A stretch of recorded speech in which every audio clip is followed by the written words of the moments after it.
What's up? I'm Anthony Ramos. Nice to sort of meet you. Nice to sort of. Yeah. You want it again? No, you got that's the good shit. Oh yeah, that is good shit. Yeah. Okay.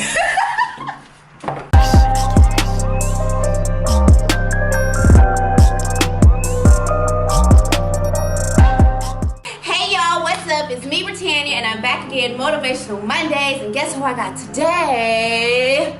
Introduce yourself. What's up? It's Anthony Ramos, Brittania's friend from college. New York. New York, in the building. There used to be like 10 of us In the studio? Yo, Oh my gosh, what? We stayed up all night. Good times, good times. Okay, so what are the coolest things that you've done in your career so far?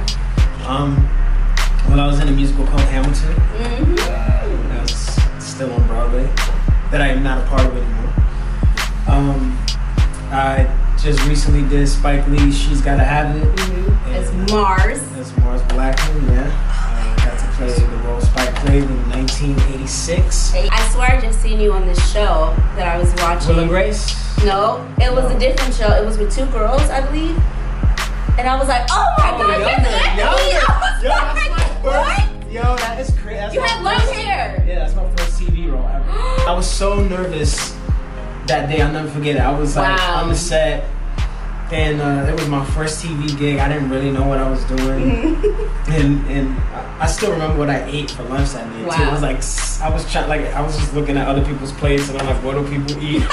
What do TV stars eat? Oh my God! So I was hanging with like the woman that she was like one of the main characters of Goodfellas, and Sutton Foster, who's like a Broadway icon, and like Hilary Duff, who did like Lizzie McGuire. Yeah. So yeah, and then I just released a record, which is called The Freedom EP, and it's out on Spotify, iTunes, everything. I think that was like the one thing that I was like super hyped to Release? Yeah. Nice.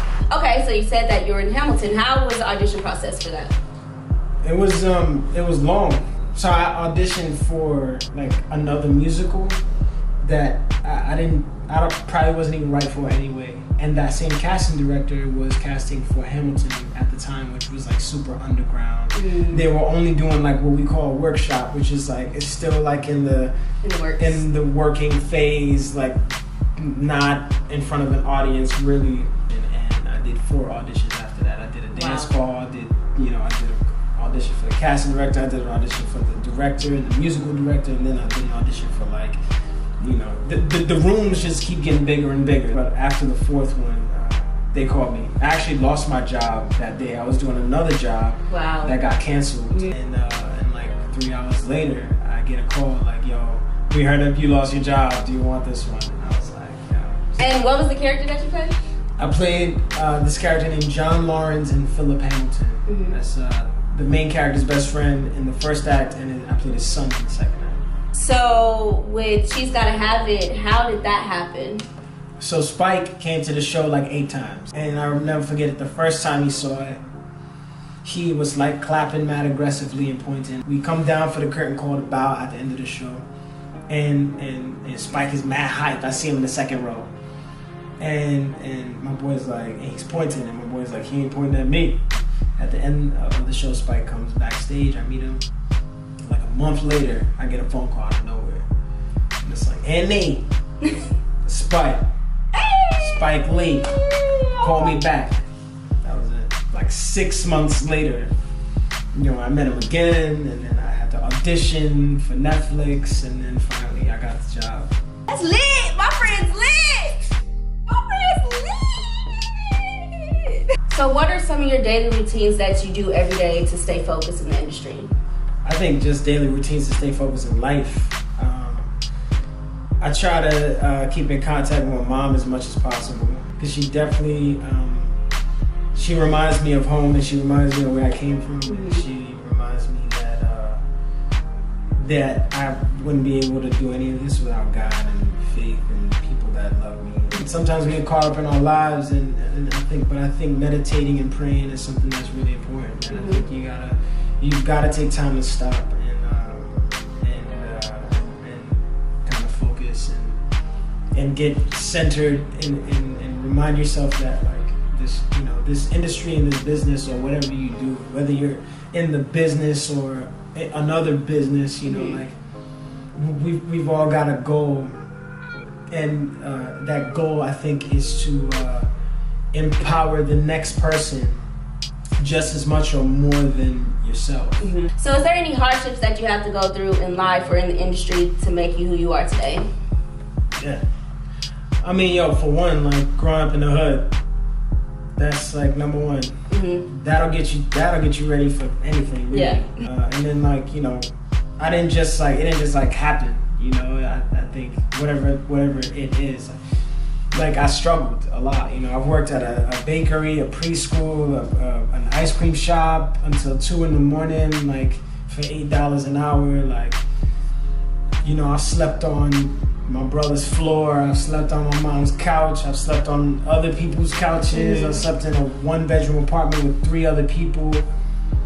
You know, I had 3 roommates and I was sleeping in the living room on an air mattress that was deflating. Like, you know, I've struggled a lot, and I still struggle. You know, like it's not just, oh, he's on TV or he's this or he, you know, he's got a movie or whatever, and his life is perfect and together. It's like it's not. You know, I think the struggle never stops. The struggle just changes. Yeah.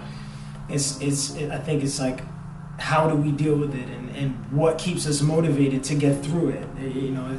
So I just always tried to tell myself things in my mind that would help me get through the struggle. Like, I'm struggling only because I have a goal, or there's something greater for me at the other end of this struggle. Yeah. So I have to see this struggle through. Yeah. Or I have to see the struggle out. Because there's something so much better for me on the other end. Okay guys, so now that you know a little bit about Anthony and his story, can you give me one motivational quote to inspire the people watching? Yeah. Get uncomfortable. You know? Wow, that's a really good one. Yeah. For real. Put yourself in like as many uncomfortable situations as possible. You know, go to a country that you don't speak the language, or, you know, if you can't dance, take a dance class, you know, or if you don't read well, read a book. Okay guys, that's a wrap. Thank you guys for watching. You can find Anthony at Anthony Ramos Official on Instagram and at A Ramos Official on Twitter. Come follow me and say what's up, y'all. Say what's up. Peace out, y'all. See y'all next Monday. Later. We out. Are you ready? Ready, homie.